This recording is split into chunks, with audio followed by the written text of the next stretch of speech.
So ito yung aking tanim na langka mga idol. Dapat pag ganito na kalaki mga idol, dapat na mag-pruning tayo dito. So tatanggalin natin itong pinakamin na kanyang puno. Ayan. Para mababa pa lang mga idol, bubunga na ito kagad. Hindi lang ito tataas ng tataas. Kasi pinutol na natin yung pinakamin na kanyang system. Yan, dito natin puputulin yan mga idol.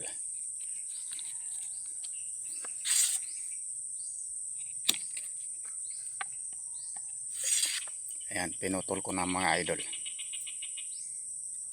Yan, at hindi yan tataas ng masyado at bubunga na yan mga idol. Siyempre yung pinaka sanga niya sa bandang puno, dapat ay tanggalin din natin yan.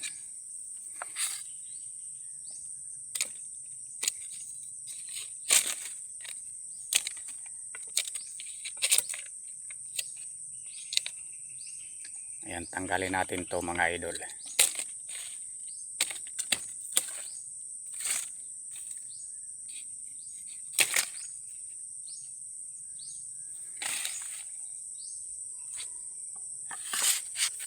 So ito na lang yung aking itinira mga idol. Sa 2, 3, 4, 5 sanga yung itinira ko dito sa aking langka. Yan, para mabilis lumaki itong mga idol.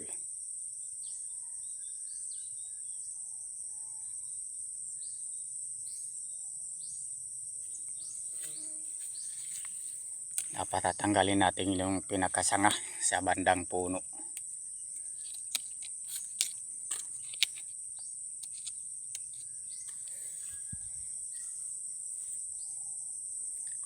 Ayan ang mga idol, ganun lang yung kasimple. Para makabunga kaagad yung ating langka at hindi tumaas. Dapat talaga puputulin natin yung pinaka puno niya na papunta sa taas. Para sumanga na siya dito sa bandang puno pa lang.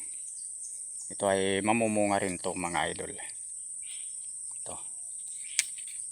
Sa 5 sanga na itinira ko.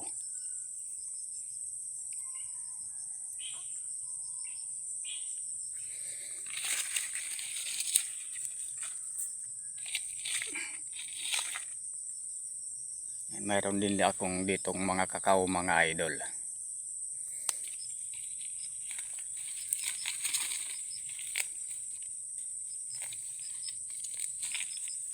Ito hindi pa ako magtatanggal.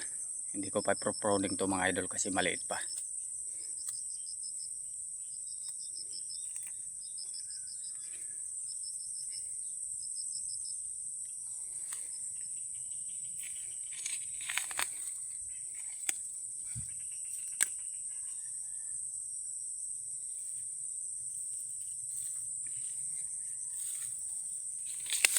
Lilinisan ko muna yung puno para mabilis lumaki.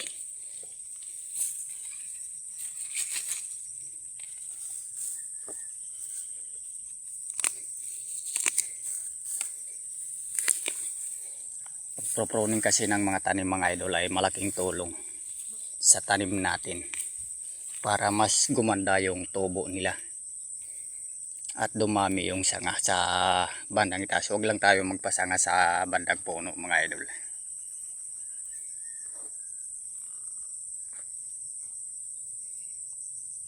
So ayan, at hanggang dito na lang mga idol, at sana po ay paki-subscribe naman na lang yung aking YouTube channel at paki-like and share na lang po.